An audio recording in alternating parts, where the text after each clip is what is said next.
remembering human nature. Keep in mind that the excited feelings we get when we are falling in love happen when we are falling in love. It is scientifically proven that we experience a boost of feel-good hormones, a high, when we are new to a relationship. This stage is called limerence. According to Wikipedia, limerence is an involuntary, potentially inspiring state of adoration and attachment to a limerent object, involving intrusive and obsessive thoughts, feelings, and behaviors, from euphoria to despair, contingent on perceived emotional reciprocation.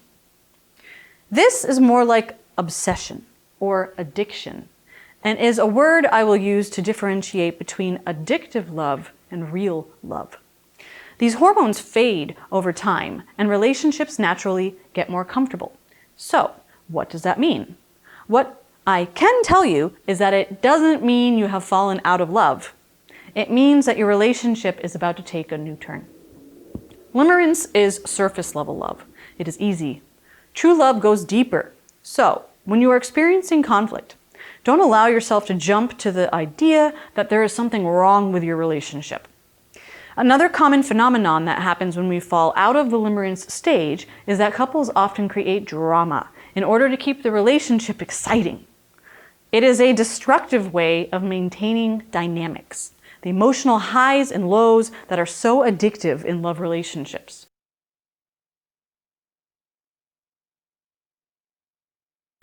How can I love her 1 minute and hate her so much the next? I feel he's my soulmate, so why do we constantly fight?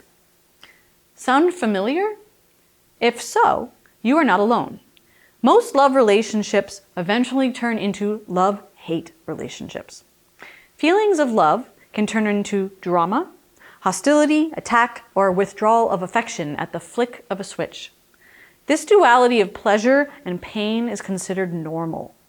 Many people believe that if you love the person, it will all work out. Sadly, this is not the case. The reality is that the relationship will probably get worse. Other areas of your life will begin to be affected.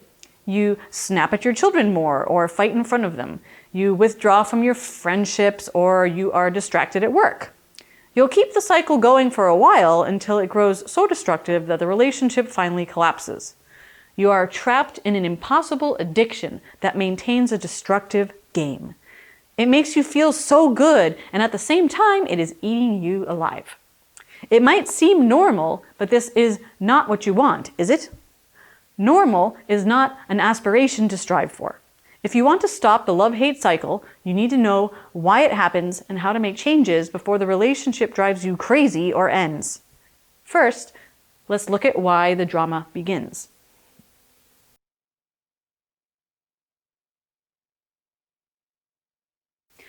You feel alive. Your life feels more meaningful. Someone needs you, wants you, and makes you feel special. You feel whole. The feeling can be so intense that the rest of the world fades into insignificance. It feels as though you are healed, your pain is gone, although in reality, it is just temporarily covered up. Your partner fails to meet your needs or expectations in some way. You develop a feeling of neediness and clinging, or rather, to the euphoric feelings you experience due to the chemical reactions and hormones produced by your brain when you are in love. He or she is like a drug.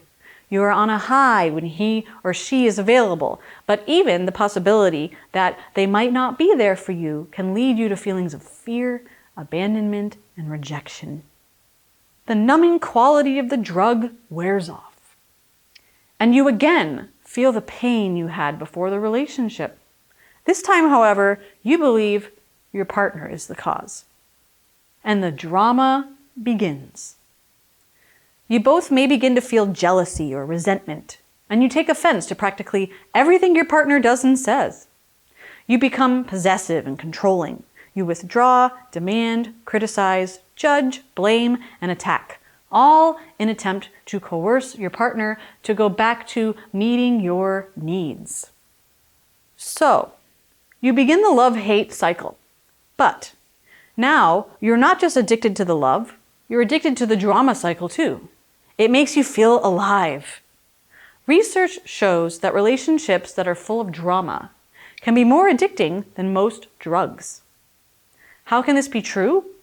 Well, the simple answer is that when you fight, your body experiences an adrenaline rush. This adrenaline eventually crashes and you calm down. Have you ever heard the phrase, "There is nothing like making up after a fight"?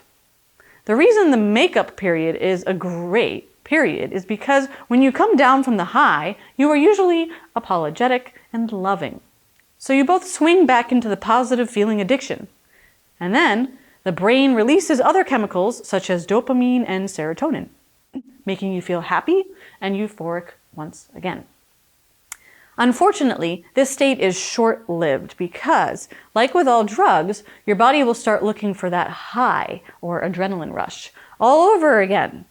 Eventually, the rush loses its strength, and as a result, you have to keep increasing the dose or look for alternatives to fuel the addiction.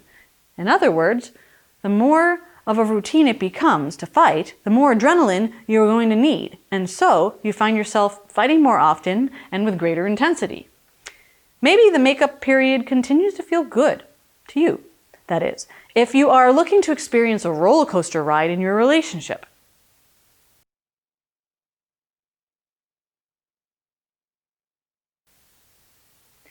Make a pact with your partner that when you encounter a challenge or the drama cycle, you will both make a great effort to see it as just that, a challenge, an opportunity for personal and mutual growth.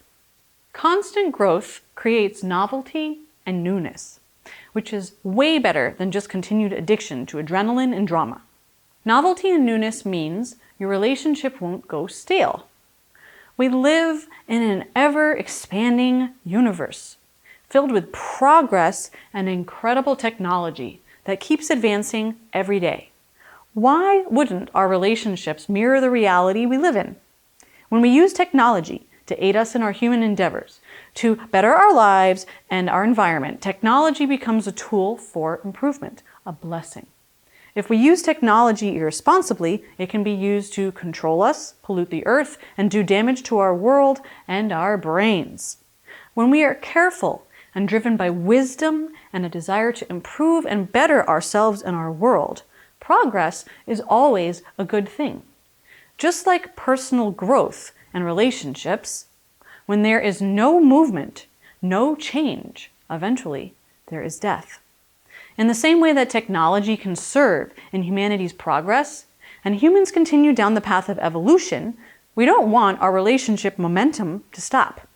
We want it to keep growing and changing, and the new tools in this program are like technology for our growth. And when we learn how to embrace the work towards continued progress, renewed meaning, and purpose in our relationship, it is always a good